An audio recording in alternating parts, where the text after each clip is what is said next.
Hello everyone, welcome back to my channel Wangxian fan fiction explanation. तो कैसे हो आप सब।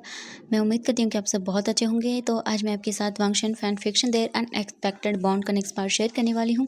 तो चलिए फिर आज का पार्ट हम शुरू करते हैं। लेकिन इससे जो पहले वाला पार्ट था उसमें हमने देखा था कि वी जिंग जो है वो जियांग चेंग को मना लेता है। जियांग चेंग विंग से गुस्सा हो गया था उसके बदले हुए बिहेवियर को लेकर। वी जिंग बोलता है कि वो पहले की तरह होने की कोशिश करेगा। जियांग चेंग इससे हैप्पी हो जाता है थोड़ा सा। वी जिंग यूनमिंग में कुछ दिन रुकना चाहता था, लेकिन वांग जी उसे बोलता है कि लायन किरण ने उन्हें जल्दी आने के लिए कहा है। अगर वी जिंग चाहे तो कुछ दिन रुक सकता है यहाँ जियांग चेंग के साथ एंड बाद में वो आ सकते हैं। लेकिन वी जिंग मना कर देता है क्योंकि वो वांग जी के बिना बिल्कुल भी अकेला नहीं रहना चाहता था, इसीलिए वो वापस आ जाते हैं। अब वांग जी जो था वो वी जिंग के लिए पानी प्रिपेयर करता है, यानी बाथ के लिए, नहाने के लिए। वी जिंग भी आता है एंड वी जिंग अपने क्लॉथ को रिमूव करता है। वांग जी विंग को देख रहा था एंड वी जिंग को ऐसे देखने के बाद वांग जी अपने आप को बिल्कुल कंट्रोल नहीं कर पा रहा था। वांग जी अपने क्लॉथ को रिमूव करता है एंड वो बाथ टब में जाता है एंड विंग का हाथ पकड़ता है, वी जिंग को अपनी ओर खींचता है एंड वी जिंग को अपने लैब में बिठा लेता है। वांग जी विंग के फेस को देखता है एंड धीरे धीरे उसे टच करने लगता है। वी जिंग शेमलेस बोलता है वांग जी को, लेकिन वांग जी उसका कोई रिस्पॉन्स नहीं देता। वी जिंग को बस वांग जी टच करता जाता है। वांग जी फिर वी जिंग को जो है वो काफ़ी डीपली एंड पैशनेटली किस करता है एंड वी जिंग वाइन करता है। वांग जी जो है विंग को देखता है। वी जिंग धीरे धीरे अपनी लोअर बॉडी को वांग जी के लोअर बॉडी से रब करता है, जिससे वांग जी का हार्ड मेंबर और भी हार्ड हो जाता है एंड वांग जी फिर वी जिंग के साथ वहीं बाथ टब में ही लव मेकिंग करता है। काफ़ी देर तक एक दूसरे के साथ लव मेकिंग करने के बाद वांग जी एंड वी जिंग बाहर आते हैं। वांग जी बाथ टब से बाहर निकलता है, वी जिंग को भी निकालता है, उसे अच्छे से क्लॉथ में रैप करके बाहर लेकर आता है एंड उसे अच्छे से कपड़े भी पहनाता है। इसके बाद वांग जी बोलता है वी जिंग, एक काम करो, आज बहुत ज़्यादा ठंड है तो एक काम करना, तुम यहीं पर रहना बेडरूम में, ठीक है? तुम आराम करो, मैं तुम्हारे लिए एक डिसिपल को भेज देता हूँ, ठीक है? वो तुम्हारे लिए स्पाइसी फूड बना देगा एंड अगर तुम चाहते हो तो मैं तुम्हारे लिए काफ़ी सारी फनी बुक्स ले आऊँगा, तो तुम उन्हें रीड कर लेना जब तुम बोर फील करोगे तब, ठीक है? अब मुझे जाना होगा। एंड वी जिंग, अगर तुम्हें कोई भी चीज़ चाहिए तो तुम डिसिपल को बोल सकते हो, मैं तुम्हारे लिए ले आऊँगा, ठीक है? मैं आ जाऊँगा तुम्हारे पास।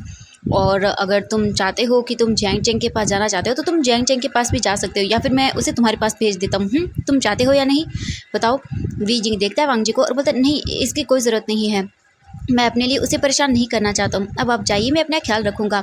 वांग जी बोलता, ठीक है वी। इसके बाद वी जिंग वांग जी को देखते हुए अपने मन में सोचता है कि लैन सैन, सच में तुम आजकल बहुत बातें करने लगे हो।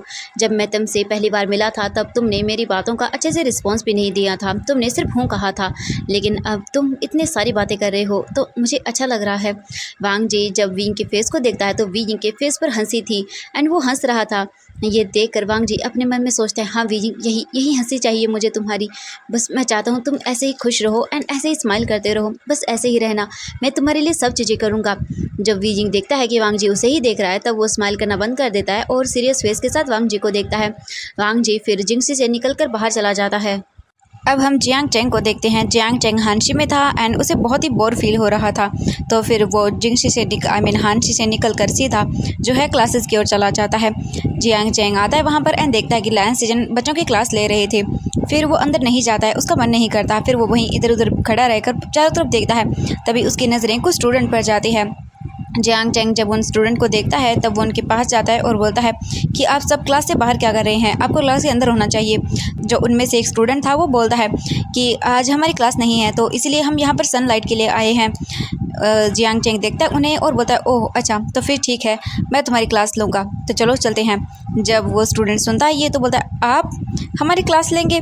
तो जियांग चेंग देखता है उन्हें और बोलता है, मैं तुम्हारी क्लास लूँगा, क्यों मैं तुम्हारी क्लास नहीं ले सकता हूँ? एंड मैं भी एक लायन हूँ, मैं लैन हुआन का हस्बैंड हूँ, तो तुम लोगों ने बहुत फ़न कर लिया है आज के लिए, तो अभी तुम्हारी क्लास का टाइम है।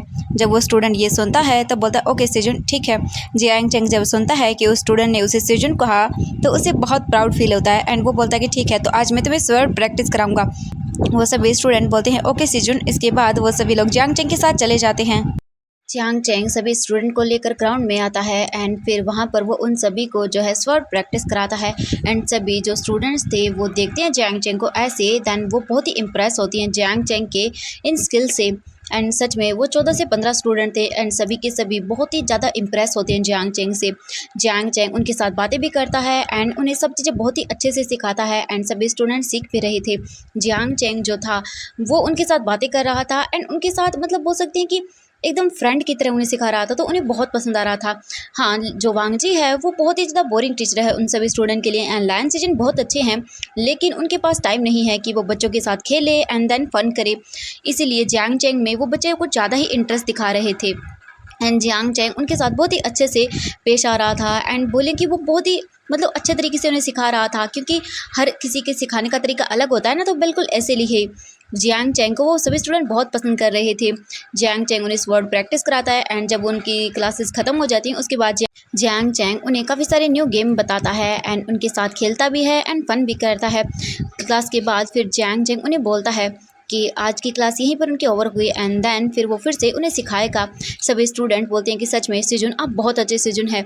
जियांग चेंग ये सुनकर स्माइल करता है एंड वो बोलता है कि हाँ, लेकिन मुझसे भी ज़्यादा फनी एक और पर्सन है जो आपको मुझसे भी ज़्यादा अच्छे से ट्रीट करता है। एंड सच में वो बहुत ही टॉकेटिव है एंड बहुत ही ज़्यादा बातें करने वाला है। वो बहुत ज़्यादा अमेजिंग है, सच में वो आप लोगों को और भी ज़्यादा एंटरटेन करता। ये सुनने के बाद सभी स्टूडेंट क्यूरियोसिटी से बोलते हैं कि वो कौन है। जियांग चेंग बोलता है कि हाँ, वो वी वूजियान है, या फिर आप उन्हें लैन वूजियान भी बोल सकते हैं, क्योंकि वो आपके सेजुन लैन वान जी का हस्बैंड है। वो बहुत अमेजिंग है, बहुत सारी बातें करता है एंड वो तो आपको एक मतलब बारी में ही सब चीज़ें सिखा देता। सच में वो बहुत अमेजिंग है, वो तो मुझसे भी ज़्यादा इंटरेस्टिंग पर्सन है। अगर तुम मुझसे मिलोगे तो सच में तुम उसे मुझसे ज़्यादा पसंद करोगे। ये सुनने के बाद सभी स्टूडेंट एक्साइटेड होते हैं और वो बोलते हैं ओह वो कहाँ पर हैं। जियांग चेंग बोलता है कि वो प्रेग्नेंट है, जिस वजह से वो हर टाइम जो है बहुत ही ज़्यादा टाइट फील करता है एंड वो सोता रहता है एंड बहुत जल्दी थक जाता है, तो इसीलिए वो यह नहीं आ सकता। लेकिन आप लोग चिंता मत करिए, मैं बहुत जल्द ही उसे आप सबसे मिलवाऊंगा। ये सुनने के बाद वो सभी स्टूडेंट बोलते वाओ रियली, मैं तो सच में उनसे मिलना चाहता हूँ। जियांग चेंग बोलता है ज़रूर, मैं उसे तुम सबसे ज़रूर मिलवाऊंगा एंड देन हम सब आपको हमारी स्टोरीज़ बताएंगे, आपको बहुत मज़ा आएगा। सभी स्टूडेंट बोलते हाँ हम ज़रूर सुनेंगे। तभी लायन सिचन भी अपनी क्लास से निकल कर बाहर आते हैं एंड वो जियांग चेंग के देखते हैं जो कि स्टूडेंट के साथ था। इसके बाद लायन सिचन भी ग्राउंड की ओर आते हैं एंड जियांग चेंग देखता है लायन सिचन को एंड वो उठ जाता है एंड उनके पास जाता है। सभी स्टूडेंट्स भी देखते हैं लायन सिचन को एंड देन फिर वो उन्हें ग्रीट करते हैं। लायन सिचन स्टूडेंट को देखता है एंड बोलता है वाओ जियांग वांगियन, स्टूडेंट तो बहुत खुश लग रहे हैं तुम्हारे साथ। ये सुनने के बाद जियांग चेंग स्माइल करता है और बोलता है हाँ, क्योंकि मैंने आज इन्हें स्वर्ड प्रैक्टिस कराई है एंड देन मैं कल से इन्हें स्वर्ड प्रैक्टिस करवाना शुरू कर दूंगा, ये काफ़ी अच्छे से सीख लेंगे। सभी स्टूडेंट फिर वो एक साथ बोलते हैं कि हाँ सिजुन, हम भी इनसे सीखना चाहते हैं, ये बहुत ही अच्छे से सिखा रहे हैं। ये सुनने के बाद लायन सिंजन स्माइल करता है और बोलता है जरूर, तुम सिखा सकते हो जियांग चेंग एंड तुम सब इनसे सीख सकते हो। ये सुनने के बाद वो स्माइल करते हैं एंड फिर सभी लोग काफ़ी देर बातें करते हैं एंड फिर इसके बाद लायन सिचन एंड बोल सकते हैं कि जियांग चेंग वहाँ से चले जाते हैं। अब नाइट का सीन देखते हैं हंशी के अंदर। हंशी के अंदर जियांग चेंग एंड लायन सिचन दोनों डाइनिंग टेबल पर बैठे हुए थे एंड दोनों खाना खा रहे थे।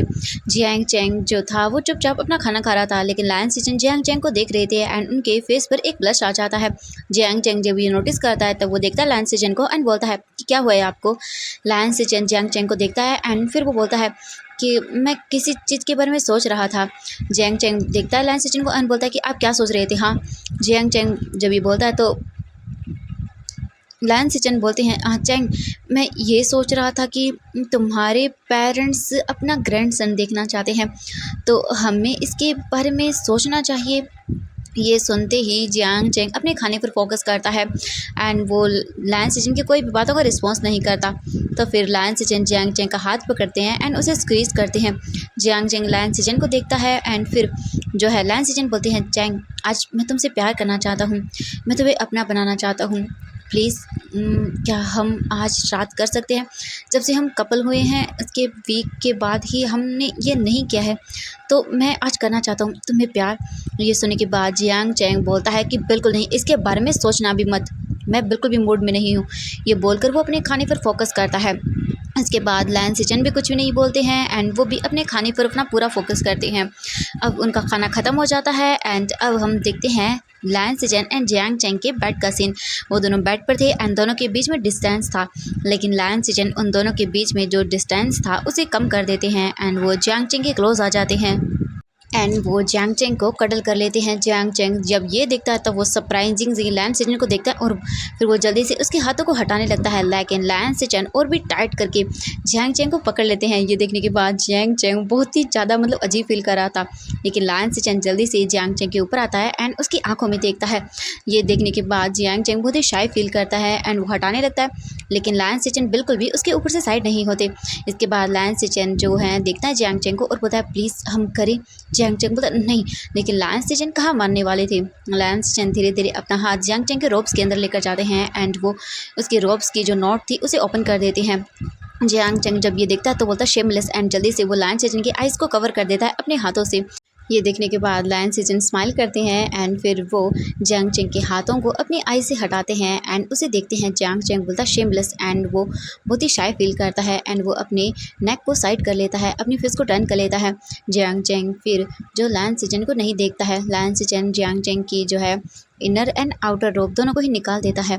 ये देखने के बाद जियांग चेंग तो बहुत ही ज़्यादा एक्साइटिंग फील करता है। लायन सिचन फिर आते हैं जियांग चेंग के ऊपर एंड वो उसकी नेक पर उसे किस करते हैं। जियांग चेंग तो टाइट करके अपनी आइज़ को बंद कर लेता है। उसके नेक पर किस करने के बाद फिर लायन सिचन जियांग चेंग के निपल्स पर आते हैं एंड फिर वो उसे वहाँ पर लिक करते हैं एंड सक करते हैं। जियांग चेंग तो कसकर बेडशीट को पकड़ लेता है। लायन सिचन जियांग चेंग की पूरी अपर बॉडी पर उसे अच्छे से सक करता है, लिक करता है एंड बाइट करता है एंड देन फिर उसके बाद लायन सिचन जो है अपने खुद के रोब्स को उतारते हैं एंड फिर वो जियांग चेंग के ट्राउज़र को भी उतार देते हैं।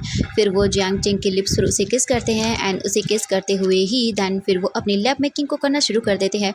जियांग चेंग तो बहुत ही ज़्यादा मॉर्निंग कर रहा था। ऐसे ही करके वो लोग अपनी लव मेकिंग को करते हैं। लव मेकिंग के टाइम जियांग चेंग बहुत ही ज़्यादा आवाज़ें निकाल रहा था। लायन सिचन देखते हैं जियांग चेंग को और बोलते हैं कि तुम बहुत ब्यूटीफुल हो Jiang Cheng, I love you Jiang Cheng, बोलो कि तुम भी मुझसे प्यार करते हो एंड अगर तुमने नहीं कहा तो फिर मैं तुम्हें इनकम्प्लीट ही छोड़ दूंगा। ये सुनने के बाद जियांग चेंग घूर कर लायन सिचन को देखता है एंड वो बहुत ही ज़्यादा मतलब इस टाइम प्लेजर फील कर रहा था। वो नहीं चाहता था बिल्कुल भी कि लायन सिचन बीच में रुके, तो इसके लिए वो भी बोल देता I love you too Lan Xichen, I love you too, please मुझे कंप्लीट करो एंड देन ऐसे मत छोड़ो। इसके बाद लायन सिचन एक डेविल स्माइल देते हैं एंड फिर वो जियांग चेंग के साथ लव मेकिंग करते हैं एंड बहुत ही मल्टीपल टाइम्स करते हैं। दोनों लायन ब्रदर्स पूरी तरह से बोल सकते हैं कि डेविल है। एक दिन वी जिंग ऐसे ही जो है अपने लाइब्रेरी पवेलियन में बैठा हुआ था एंड बुक को रीड कर रहा था। तभी अचानक से वांग जी वहाँ पर आता है एंड देखता है कि वी जिंग एक जगह पर बैठा हुआ है एंड बुक को रीड कर रहा है। वांग जी फिर विंग के पास जाता है एंड फिर वो विंग को देखता है। वी जिंग वांग जी को देखता है, वांग जी वहीं विंग के पास बैठ जाता है एंड उसके दोनों हाथों को अपने हाथ में लेता है और बोलता है वी जिंग देखता है वांग जी को और टेंस हो जाता है और बोलता है लायन ज़ेन क्या हुआ है। लायन ज़ेन देखता है वी जिंग को एंड फिर वो बोलता है वी जिंग मैं तुमसे एक क्वेश्चन पूछना चाहता हूँ। वी जिंग तुम्हें क्या हुआ है। ये सुनते ही वी जिंग जो है बहुत ही टेंस हो जाता है क्योंकि उसे लगा कि जैसे अब उसने पता नहीं कौन सी गलती कर दी। वी जिंग देखता है वांग जी को और बोलता है वांग जी क्या हुआ है, क्या फिर से मैंने कोई गलती की है। हाँ आई एम सॉरी, अगर मैंने कोई गलती की तो प्लीज़ मुझे माफ़ कर देना। जैसे ही वांग जी ये सुनता है तब वो वी जिंग को देखता है और बोलता है नहीं वी जिंग तुमने कोई गलती नहीं की है, तुम बिल्कुल सही हो, गलती तो मैंने की है। I am sorry Wei, I am really sorry कि मैंने तुम्हें उस दिन इस तरह से डांट दिया था। I am sorry Wei and तुम्हारे नेटिव प्लेस के बारे में भी मैंने तुम्हें गलत कहा एंड तुम्हारे नेटिव प्लेस पर भी मैंने सवाल उठा दिए थे। आई एम सॉरी वी, मेरी ही गलती है कि जिस वजह से मैंने तुम्हें इतना डांटा एंड देन तुमने तो अपना पूरा अस्तित्व ही खो दिया। आई एम सॉरी वी, मुझे माफ़ कर दो। और मैंने मतलब मुझे पता था उस दिन कि तुम हीट में थे एंड लेकिन फिर भी मैंने तुम्हें ब्लेम किया कि तुमने मेरे ब्रदर को सेड्यूस किया था। मुझे पता है वीजिंग कि तुम ऐसा नहीं करना चाहते थे, तुम मेरे भाई को बिल्कुल भी सेड्यूस नहीं करना चाहते थे, तुम हीट में थे उस दिन तभी ऐसा हुआ था। वो सब देखकर वीजिंग मैं बहुत ही जेलस हो गया था एंड इसीलिए मैंने उन सब की वजह से तुम्हें ब्लेम कर दिया। मुझे नहीं पता था कि मैं इतना ही जेलस फील करूँगा एंड मैं तुम पर ऐसा इल्ज़ाम लगा दूँगा। आई एम सॉरी जो भी मैंने किया उसके लिए। ये सुनने के बाद वी जिंग बहुत ही ज़्यादा इमोशनल फील करता है, उसकी आंखें टेरी हो जाती है एंड वो अपने फेस को नीचे कर लेता है, वो फ्लोर की ओर देखने लगता है। वांग जी बोलता है Wei Jing I am sorry, please मुझे माफ़ कर दो, सब मेरी ही गलती है जिस वजह से ये सब हो गया था। लेकिन वी जिंग अब से तुम्हें कुछ भी करने की ज़रूरत नहीं है। आई एम सॉरी कि मैंने तुम्हें गुजू प्रिंसिपल्स को फॉलो करने के लिए कहा, मैंने ही तुम्हें एक आइडल ओमेगा बनने के लिए कहा था। लेकिन वी जिंग अब से तुम्हें कुछ भी करने की ज़रूरत नहीं है। मैंने देखा है वी जिंग तुम्हें अपने डिज़ायर्स को मारते हुए, अपने आप को मारते हुए। आई एम सॉरी वी, तुमने तो मेरी वजह से अपने आप को ही खो दिया, इसकी सबकी वजह मैं हुई हूँ वी। आई एम सॉरी, ये सब मेरी ही फॉल्ट है, मेरी ही गलतियाँ हैं सब, जिस वजह से तुम इतना सफ़र कर रहे हो। लेकिन अब से तुम्हें कुछ भी ज़रूरत नहीं है करने की, तुम्हें कोई कुछ रूल्स फॉलो करने की ज़रूरत नहीं है, आई मीन फॉलो करने की ज़रूरत नहीं है। तुम जैसे चाहो वैसे रह सकते हो। मैं तुम्हें कुछ नहीं बोलूँगा वी प्लीज़ पहले की जैसे हो जाओ। आई एम सॉरी जितनी भी मैंने गलतियाँ की है Wei, I am sorry, please मुझे माफ़ कर दो। वांग जी विंग को देखता है एंड फिर वो उसके हाथों को छोड़ देता है। वांग जी फिर वी जिंग के फेस को पकड़ता है अपने दोनों हाथों में एंड उसके फेस को ऊपर करता है। वांग जी वी जिंग को देखता है एंड वी जिंग भी वांग जी को देखता है। वांग जी फिर अपने थंब से वी जिंग की आंखों से जो आंसू गिर रहे थे उन्हें साफ करता है एंड बोलता है, Wei Jing I am sorry, please मुझे माफ़ कर दो मेरी गलतियों के लिए, please I am sorry Wei Ying Wangji को देखता है एंड बोलता है, लैंसन प्लीज प्लीज़ रोना बंद करो, क्योंकि वी जिंग वांग जी की आंखों में गिल्ट साफ साफ देख सकता था एंड वांग जी की आंखों से भी आंसू गिर रहे थे। ये देखने के बाद वी जिंग को भी बहुत ही अलग सा लगता है। वांग जी बोलता है, Wei Jing I am sorry Wei, तुम कोई ज़रूरत नहीं है तुम्हें कोई भी गुस्सू प्रिंसिपल्स फॉलो करने की। तुम रूल तोड़ना चाहते हो तुम तोड़ो रूल, मैं कुछ नहीं बोलूँगा वी। और तुम स्पाइसी फूड खाना चाहते हो तुम स्पाइसी फूड खाओ, मैं तुम्हें नहीं रोकूंगा। ऑलरेडी मैं तुम्हें बना कर दूंगा वी जिंग, तुम जो खाना चाहते हो मैं खुद तुम्हारे लिए बनाऊंगा। एंड तुम फन करना चाहते हो तुम जाओ एंड मैं तुम्हें कभी भी जिंगशी के अंदर भी कैद करके नहीं रखूँगा वी। मैं तुम्हें ऐसा कभी नहीं करूँगा। मैं तुम्हें स्पॉइल करना चाहता हूँ पहले की तरह ही, प्लीज़ वी पहले वाले बन जाओ। आई एम सॉरी, मेरी गलतियों की वजह से तुमने अपने आप को मार डाला, अपनी डिज़ायर को ख़त्म कर लिया एंड अब से तुम जो चाहोगी वो मैं करूँगा, तुम जो चाहे वो करो, नहीं तो तुम्हें जिंगशी के अंदर मैं कैद करके रखूँगा। मैं कुछ नहीं करूँगा Wei, I am sorry, please वापस पहले वाले बन जाओ।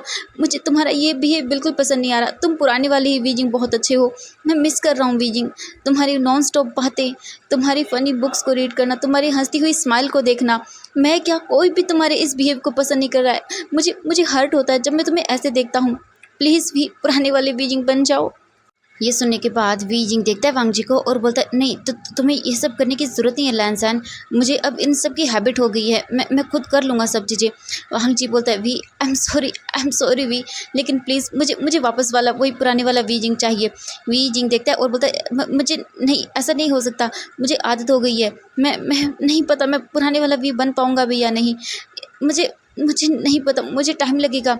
वांग जी बोलता है, Wei I am sorry, please माफ़ कर दो, तुम्हें जिंगशी में कैद रहने की ज़रूरत नहीं है, तुम जहाँ जाना चाहो तुम वहाँ जा सकते हो, तुम रूल को ब्रेक करना चाहो तुम कर सकते हो, मैं तुम्हें कभी नहीं डांटूंगा। एंड अगर मुझे ज़रूरत पड़ी तो मैं अंकल से भी तुम्हारी आज़ादी के लिए बोलूँगा, तुम पूरी तरह से आज़ाद हो भी, तुम जो करना चाहते हो वो करो, तुम बाहर जाना चाहते हो तुम बाहर जाओ, फ़न करना चाहते हो फ़न करो, तुम कुछ भी करो, बस वापस पुराने वाले वीजिंग बन जाओ। मैं तुमसे रिक्वेस्ट कर रहा हूँ वी, मैं तुम्हें ऐसे नहीं देख पा रहा हूँ, मुझे हर्ट होता है, पेन होता है। ये बोलकर वांग जी अपनी आंखों से गिर रहे आंसुओं को कंट्रोल करने की कोशिश करता है। वीजिंग जब ये देखता है तब वो और भी इमोशनल हो जाता है एंड वांग जी को कसकर गले लगा लेता है। वांग जी भी वीजिंग को ऐसे ही गले लगाए रखता है क्योंकि उसे बहुत हर्ट हो रहा था। वी जिंग जब देखता है वांग जी को ऐसे रोते हुए तब वो हक को ब्रेक करता है और बोलता है, लैंसन प्लीज़ रोना बंद करो, ठीक है मैं कोशिश करूँगा कि मैं पहले वाला वी जिंग बन पाऊँ। वांग जी ये सुन के वी जिंग को देखता है और बोलता है, वी जिंग थैंक यू, लेकिन प्लीज़ तुम पुराने वाले वी जिंग बन जाओ। मैं तुम्हारे लिए जियांग लन को भी बुला लेता हूँ ताकि तुम एंड जियांग चैंग एक साथ मिलकर फ़न कर सको। हाँ मुझे यकीन है कि 2 दिन के अंदर वो तुम्हें पुराने वाला वी जिंग बना देगी। हाँ मैं ऐसा ही करूँगा। आई एम सॉरी वी, मुझे माफ़ कर देना, मुझे माफ़ कर देना। ये सब चीज़ें मुझे डर हो गया था तुम्हें लेकर, मैं तुम्हें खोने से डरने लगा था, ये डर ने ही मुझे तुम पर इतना सख्त बना दिया। मैं तुम पर इसीलिए इतना ज़्यादा क्रूरल्टी से पेश आता था, मुझे तुम्हें खोने का डर था। वीजिंग जब ये सुनता है तो वांग जी को देखता है और बोलता है, क्या तुम्हें डर था मुझे खोने का? वांग जी देखता है वीजिंग को और बोलता है, मुझे डर था तुम्हें खोने का। वीजिंग देखता है और बोलता है, लेकिन क्यों? वांग जी बोलता है, वीजिंग जब मैं छोटा बच्चा था तब मेरी माँ मुझे, मेरे भाई को एंड मेरे डैड को छोड़कर अपने लवर के साथ चली गई थी। तब मेरे डैड इस सदमे को बर्दाश्त नहीं कर पाए एंड उन्हें हार्ट अटैक आ गया एंड उनकी डेथ हो गई। उसके बाद मैं और मेरा भाई अकेला पड़ गया। मेरे अंकल ने ही मेरे एंड मेरे भाई का ख्याल रखा। उसके बाद से ही मुझे ओमेगा से नफ़रत होने लगी थी। मुझे यही लगने लगा था कि हर एक ओमेगा कैरेक्टर लेस होता है, वो किसी भी पल अपने किसी भी परिजन को छोड़कर जा सकता है, तो इसीलिए मैं ओमेगा से नफ़रत करने लगा था। मुझे हमेशा ऐसे ही लगता था कि वो कभी किसी के लिए लॉयल नहीं हो सकते हैं। मैं बिल्कुल कोल्ड हार्टेड बन चुका था। बीजिंग जब मैंने तुम्हें पहली बार देखा था तब से ही तुम मुझे पसंद आ गए थे एंड मेरा हार्ट बहुत ही तेज़ी से धड़कने लगा था। तुम्हें देखने के बाद मुझे बहुत ही जेलस फील होता था। जब भी तुम किसी अल्फ़ा के पास होते थे तब मुझे अच्छा नहीं लगता था बिल्कुल भी। बीजिंग देखता है वांग जी को और बोलता है, लैंसन इसका मतलब है कि तुमने मेरा फर्स्ट किस लिया था? वांग जी बोलता है आई एम सॉरी वी, हाँ मैंने ही वो किया था, मुझे मुझे जेलस फील होता था जब भी तुम्हारे पास कोई ओमेगा हो, आई मीन अल्फ़ा होता था। जब भी तुम किसी अल्फ़ा के साथ फ्लर्ट करते थे तो मुझे गुस्सा आता था, एंड मैंने गुस्से में ही तुम्हें फर्स्ट किस ले लिया था, तुम्हें किस किया था। आई एम सॉरी वी, मेरी उस बात के लिए प्लीज़ वी, मुझे माफ़ कर देना। एंड जब मुझे पता चला था कि मेरी शादी तुमसे होने वाली है तब मैं बहुत एक्साइटेड हो गया था वी, और मैं तुम्हारे लिए ओवर प्रोटेक्टिव भी हो गया था। एंड मैं चाहता था कि मैं हमेशा के लिए तुम्हें जिंदगी में कैद करके रख दूं ताकि तुम मुझसे और भी प्यार करो। लेकिन फिर मुझे समझ आ गया वी कि मैं गलत था, पूरी तरह से गलत था। मेरा ऐसा तुम्हें जिंदगी में कैद करके रखना बिल्कुल भी सही नहीं था। आई एम सॉरी, मैं रिग्रेट करता हूँ मेरी इस बात पर। तो एवरीवन, आज के लिए बस इतना ही, मिलते हैं नेक्स्ट पार्ट में। थैंक गॉड वांग जी को समझ आ गया कि जो भी उसने किया है वो बिल्कुल गलत किया है। ऐसे किसी पर्सन को कैद करके रखने से हम उस पर्सन को अपने आप से प्यार नहीं करवा सकते हैं, ये बिल्कुल ही गलत है। तो देखते हैं वांग जी क्या सच में बदला है या फिर कुछ ऐसा आगे जाकर हो सकता है। आपके जो भी कमेंट्स हैं मुझे प्लीज़ बताइएगा, एंड जो भी क्वेश्चंस हैं आप पूछ सकते हैं। Thank you so much video देखने के लिए। तो आज के लिए इतना ही, मिलते हैं नेक्स्ट पार्ट में। Bye bye everyone.